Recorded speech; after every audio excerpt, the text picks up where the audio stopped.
Hello, I'm Bob the Booker and welcome to my channel. And today I just wanted to talk about the shortlist for the Women's Prize.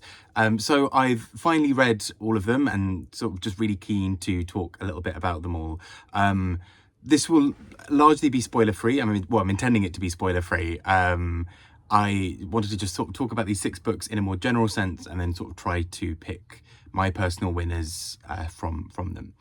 But let's get going. And I just think it's worth noting as well at the beginning that this has just been a really interesting year. I think just sort of the mix of books on this list is quite fascinating, I think. And there have been a good number that I've really enjoyed. I don't think there's been any that there hasn't been a book on this list, I think, that I've really disliked. I think even the ones I've liked less, I think I've still found quite a lot to enjoy in them. So it's been a good one. You can't always say that about any prizes shortlist. So let's get going. Going alphabetically by author's surname. First we have Jacqueline Crooks with Fire Rush. And so this book I think is just very interesting in so many ways. It is about this young woman trying to essentially make a bit of a name for herself within the music industry, but also just survive some of the absolute difficulties of everything going on around her. So when we start the book, we have this sort of opening scene where she is dancing and losing herself in music, but also she's sort of having to be very vigilant about her body within various spaces. And I think in many ways that sets the tone for so much of the rest of the book, where she sort of is trying to navigate these really quite difficult spaces where sometimes she's not taken particularly seriously, sometimes it's that she's worried for her safety, sometimes it's just that the situation is such that she has to be incredibly vigilant. And so her life is sort of governed by this lack of safety in many ways, but equally she finds this real liberation through music. And we have little snatches of music and of song throughout. But really the whole book, I think, as well, what also really sells it, I think, and makes this sort of tips it into an even more interesting kind of category, is that it's told in a real, with this sort of real rhythm and dialect to it that feels like it just sort of propels this book forwards. It feels for me like it just has this energy. And so I read this book really quite quickly because I think I just enjoyed the ride of what I was in for. And I just think it's a really stunning book about how it deals with ideas around sort of music as liberation and as empowerment, and community. And there are these really beautiful scenes of community and love and care in this book, alongside some of the sort of violence and sort of fear that kind of governs parts of these characters' lives. But I think, yeah, just it feels like a love letter to music in so many ways. And I just really enjoyed the way it propels itself forward as a book. I just thought it was a really engaging read in that sense.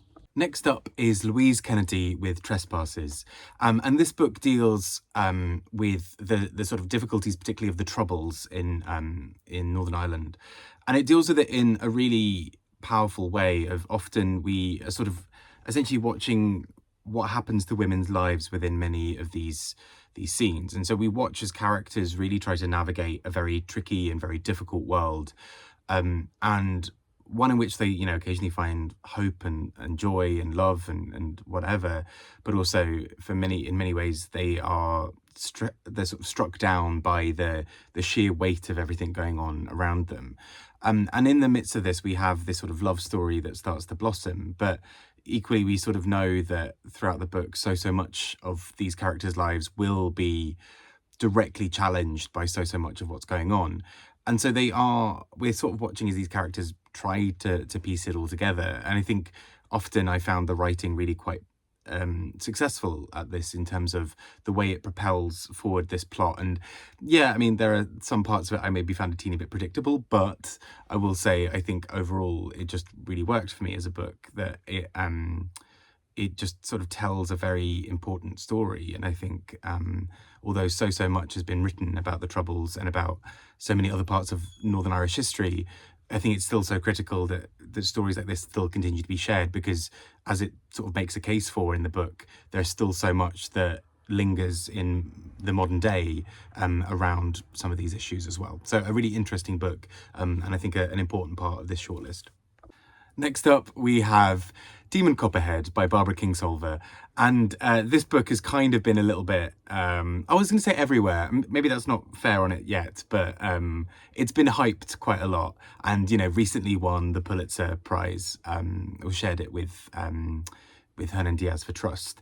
And what I think is really interesting about a book like this on the list, as we'll see with Maggie O'Farrell, is we also have a previous winner. But obviously each book in theory is judged on its own merit. And I think this is a book that stands incredibly strongly within that. I think it's a very, very strong book that deals a lot with some very, very important issues, and I think is told very cleverly. I've got a separate video on this, as I have for, or will eventually have for all of this shortlist.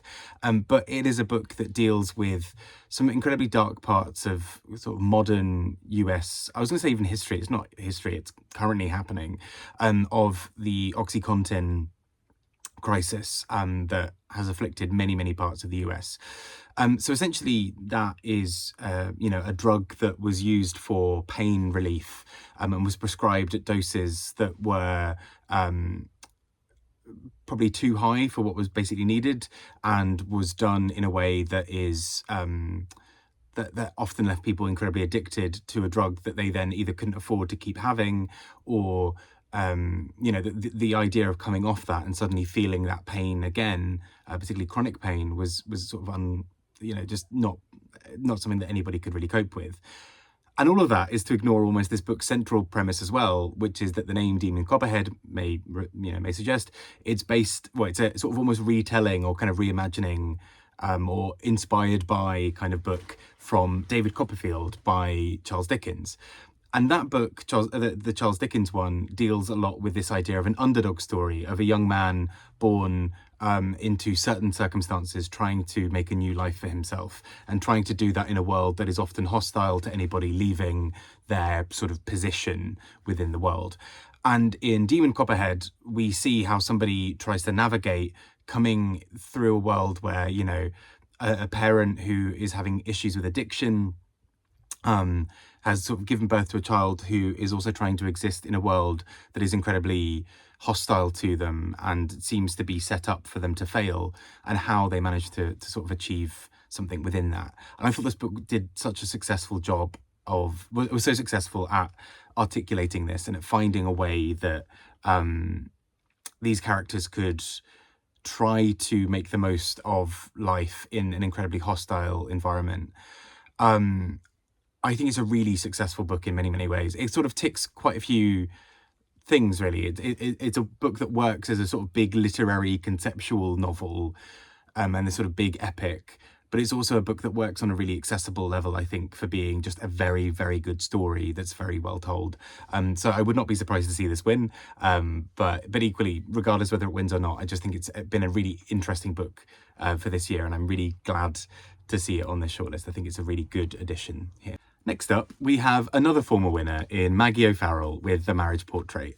And I read this just not too long after it came out and absolutely loved it. I just think this is such a beautiful story.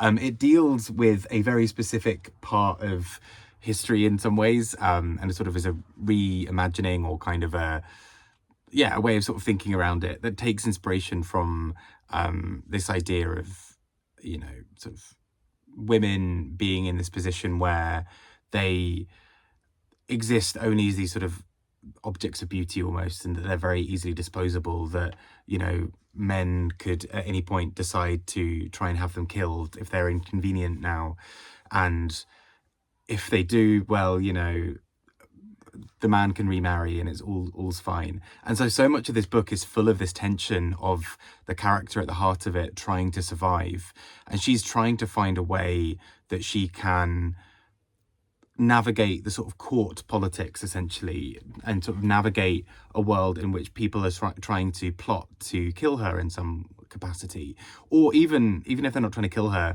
they're just trying to get her into a position where she makes a mistake and that mistake is seen by others, and then she's forced to leave or forced to atone in some way. And so what I think this book does really successfully is like build that tension onto every page. We're told quite early that right at the beginning of the book, that she is convinced that she's going to die and that her husband's going to be the one to try and kill her. And so the whole book, we know that this is potentially coming. And so every action, we almost start to become like her, where we are looking, we're looking between the lines to try and find all of the clues for how he's going to murder her.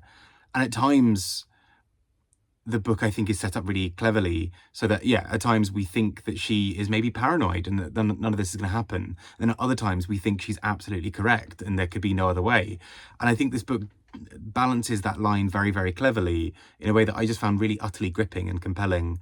I just think this is a really interesting book, and probably my personal favorite, just on a sort of heart kind of level. I think I just really enjoy this book, and yeah, I think it's a gorgeous, gorgeous book.